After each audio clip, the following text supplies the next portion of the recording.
Hey guys, welcome back to my channel. If this is your first time here, you're welcome to Sew with Mediva. And if you're a returning subscriber or a returning viewer, thank you for sticking to my channel.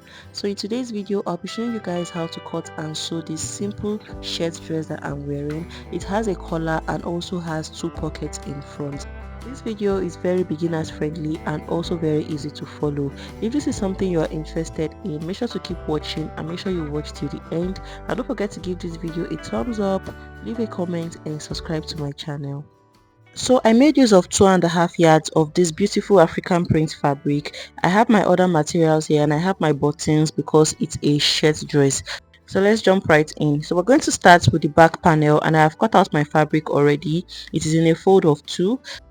So I have about 15 inches wide fabric on a fold here. So the measurements I used to fold my fabric was my hip measurements divided by 4, which is 11 inches. I added 1.5 inches for ease and 1 inch for seam allowance to make 13 inches. So I'll just cut out the excess.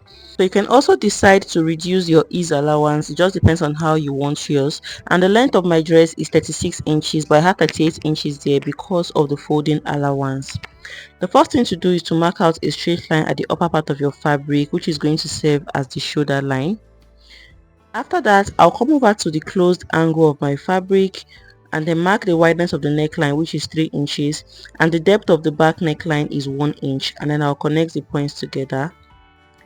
So I'll come back again to that shoulder line. From the closed angle, I'll take my shoulder measurements divided by 2, which is 8 inches. But since this dress is a free dress, I'll add 1 extra inch to make 9 inches. And then from that 9 inches I marked, I'll come down by 1 inch for my shoulder slope and then connect it all the way to meet the neckline. The next thing is to mark the armhole line. So from the shoulder slope, I'm going to come down by my round armhole measurements divided by 2, which is 8 inches. You can also divide your bust measurements by 6 and add 1.5 inches to get your armhole measurement. So I'll connect the points together this way and further extend it to create the chest line. After that, I'll come over to the shoulder line and mark from my shoulder to my hip point, which is 24.5 inches, and then I'll extend the lines this way. Go ahead to mark your own correct measurement. After that, on this hip line I just marked, I'm going to mark my round hip measurements divided by 4, which is 11 inches. I'll add 1.5 inches for ease and 1 inch for seam allowance to make 13.5 inches. So that's the measurement I have on the hip line. I'm going to mark it on the chest line. So since this shirt dress is a free dress, you don't need to mark the waist measurement. Just go ahead to connect the points together now, forming a straight line. After that, the next thing is to mark the armhole curve. So I'll get the midpoint of this line, which is 4.5 inches for me, and then go ahead to curve it all the way to meet the chest line this way.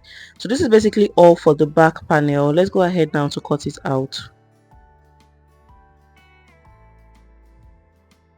So on the shoulder, I'll add 0.5 inch for joining, and I'll proceed to cut out the armhole curve. So I'll be using the back panel to cut out the front. So for the front, I have another fabric in a fold of 2, and this fabric is bigger than the one we used for the back because of the button allowance. So from the closed angle of my fold, I'm going to mark 2.5 inches all the way down. I'll come in by 2.5 inches all the way down. This is going to serve as the button allowance and the overlap allowance. I hope you guys understand, and then connect the points together. So I'll get my back panel now and put the center back on that line this way. So I'll make sure the center back is sitting on that line like this, and then I'll proceed to cut it out on the sides.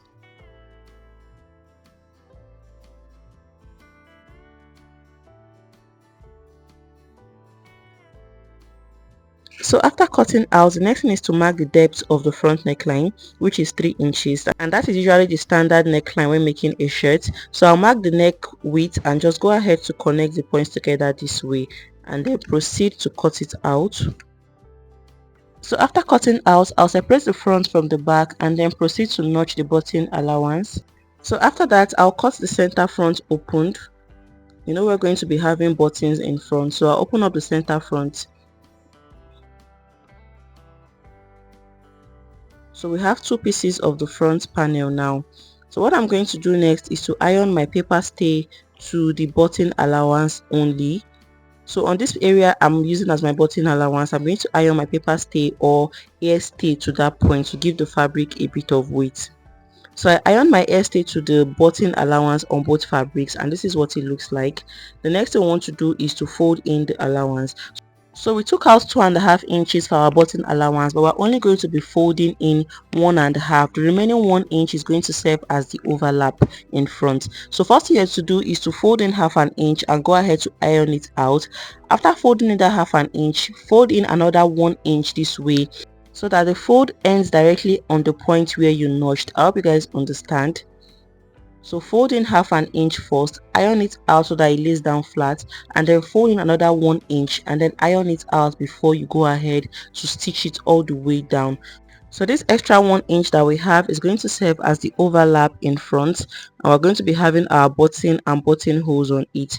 So like I said, fold in 1/2 inch first and then fold in 1 inch to meet the notched point this way, and then proceed to stitch it all the way down. I'll repeat the same process for the other one and show you guys. So after I folded in my button allowance, this is what it looks like. I went ahead to also iron it out. So you should have something that looks just like this, and this is what the right side looks like. So the 1 inch is going to overlap on each other this way in front. So one is going to carry the buttons and the other will carry the buttonholes. So the next thing I want to do is to insert the pockets in front. So I've gone ahead to cut out my pockets and I folded in the edges all around. So the part that is going to be up, I already stitched it down. I hope you guys understand. So you can make your pockets any dimension. Mine is 7 inches by 8.5 inches. You can make yours bigger. So from the shoulder line, I'm going to come down to 18 inches. Come down to 18 inches, which is okay for your pocket. And then from where I have the button allowance stitch, I'm going to come in by 3 inches. So that's the point I'll be placing my pocket. So I'm going to take one of my pockets and just place it on that point I marked. I'll use my pins to just hold it down this way. And I'll take it to my sewing machine now and stitch on this side very close to the edge of the pocket and stitch all the way up. So I'll repeat the same process for the other pocket. So I have already gone ahead to stitch down the upper part of the pocket. So I'll place it on it this way and then pin it down. Then proceed to stitch all around. So when I'm done with that, I will show you guys. So after stitching down the pocket, this is what it looks like. You can see how beautiful it looks now. The next thing we want to do is to join the front and the back panels together. So this is my back panel. I'm going to place my front panels on it this way. Right sides facing each other. I'll merge the shoulder areas and also merge the sides. So after placing it on it, you're going to notice that the front panels will overlap on each other with the 1 inch allowance, as you can see. So I'll go ahead to join the shoulders together using 1/2 inch and close up the sides using 1 inch. I'll repeat the same thing for the other side, and when I'm done, I'll also finish the base of my dress. I'll fold in twice and stitch it all around. When I'm done with that, I'll show you guys. So after I joined the shoulders and closed up the sides, this is what it looks like. I also went ahead to iron it out. I have also finished up the base of the dress by folding in twice, just like I said earlier. So I'll set this aside now. I will work on the sleeves. So I have the fabrics for the sleeves cut out already, and it's in a fold of 2. I'll be cutting the 2 sleeves together, and the wideness I have here is 11 inches, while the length is about 12 inches.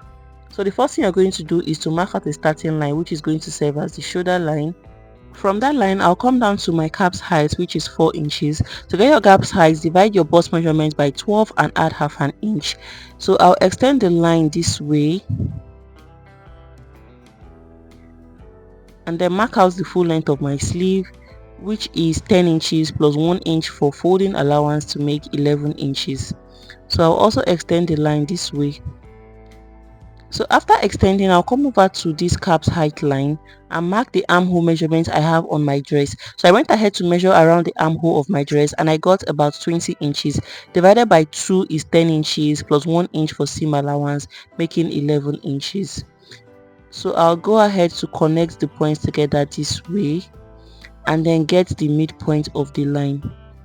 So I have 11 inches there, so the midpoint is going to be 5.5 inches.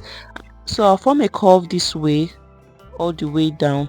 So I'm going to confirm what I have on this curve now. So what you should have on this curve should be what you measured around the armhole of your dress divided by 2 plus 1 inch for the seam allowance. I hope you guys understand. So I'm going to just show you guys now what I mean. So go ahead to measure around the armhole of your dress this way. So for mine is about 20 inches. So what I have here is 11 inches. So by the time I take in the 1 extra inch for seam allowance, I'll be left with 10 inches, which will fit perfectly into the armhole. So for the lower part of the sleeve, go ahead to measure around your arm where the sleeve is going to stop. Whatever you got, divide it by 2 and then add 1 inch for seam allowance. So proceed down to cut out the sleeves. So I'm cutting the 2 sleeves together. After cutting out, I will notch the upper part of the sleeve. So I'll open it up this way and then fold in half an inch twice and go ahead to stitch it down. When I'm done, I'll turn the sleeve right side facing each other this way and then close up using 1 inch. I'll repeat the same process for the other sleeve and show you guys what it looks like. So after I was done with the sleeve, this is what it looks like. The next thing I want to do is to attach it to the dress. So I'm going to flip my dress to the wrong side. So this is the wrong side now, and I'm going to take one of my sleeve and just pass it into the armhole this way.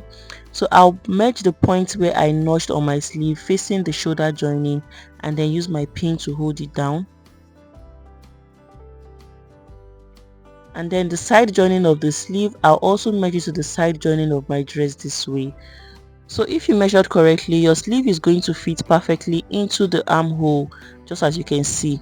So I'll take it to my sewing machine now and join it together using half an inch. When I'm done, I'll insert the other sleeve and show you guys. So guys, after inserting the sleeves, this is what it looks like. You can see how beautiful and neat it looks. The next thing we want to work on is the collar of this shirt. And the first thing to do is to measure all around the neckline. So starting from one edge of the back neckline, I'm going to go ahead and measure all around it this way. So do this carefully, because if you don't do it well, your collar might not fit into the neckline. So do it carefully and be sure of what you are measuring. So for mine, I have about 20 inches there. So for the collar, I have cut out the fabrics I'll be using and I have 2 pieces of it. So the wideness is what I measured on the neckline plus 2 extra inches because of the joining allowance. So I'll place the 2 fabrics now right sides facing each other this way. And the length of the fabric is 4 inches. I'll take in half an inch up and half an inch down for the joining allowance. So what I'm going to do now is to come down by 2.5 inches. And I use my ruler to create a straight line. So the upper part is going to serve as the collar, while the lower part is going to be the collar stand. So it's a simple cut together collar I'm working on for this dress. So I'll further fold the fabric into 4 this way, and from the opened angle I'll come in by 1.5 inches. You can also do 1 inch. So I'll curve it all the way down this way to create the collar stand, and then slant this part all the way up to create the collar. Proceed to cut it out. So when you open it up, you'll have something that looks just like this. So I'll iron my collar stay now on both sides of the fabric, on the wrong side of the fabrics. I'll iron my collar stay, and when I'm done, I'll iron in half an inch on this collar stand area. Iron it in towards the wrong side this way. So when I'm done doing all of that, I'll show you guys what it looks like. So after I iron the collar stay, this is what we have, and this is the half an inch that I folded in just like I explained earlier. So I'll place the 2 fabrics now right sides facing each other this way, and then I'll go ahead to close it up on the upper part using half an inch, and then close up the sides using half an inch. So when I'm done stitching, I'll cut out all the excess seam allowance and flip it over to the right side. So go ahead to trim out the excess seam allowance that you have so that your collar can relax very well when you turn it over. So turn it over now to the right side, as you can see. So you're going to have some excess on the two sides. Go ahead to trim it off. That was why I added 2 extra inches to my fabric. I hope you guys understand. So what you should have on this open angle of your collar should be the same measurement as the neckline that you measured initially. So right now I'm going to fix in the neckline into the open part this way. So use your pins to hold it down so that it stays firm. So I'll fix in the neckline into the collar and then go ahead to just stitch it all the way down. So if your measurement is correct, your neckline is going to fit perfectly into the collar opening, just as you can see in the video, and then go ahead to stitch it all the way down. When I'm done with that, I'll show you guys. So guys, after inserting the collar, this is what it looks like. I went ahead to just iron it out, and this is what we have. The last and final thing is to insert your buttons. So starting from the collar, you're going to insert your buttons and make it about 3 inches apart, or whatever you want for yours. So I'll insert the buttons off camera. I'll also create my buttonholes off camera. So guys, I hope you found this video useful, and I hope you learned something new. Don't forget to give it a thumbs up, leave a comment, subscribe to my channel, share to your loved ones, and I'll see you guys in my next video. Bye.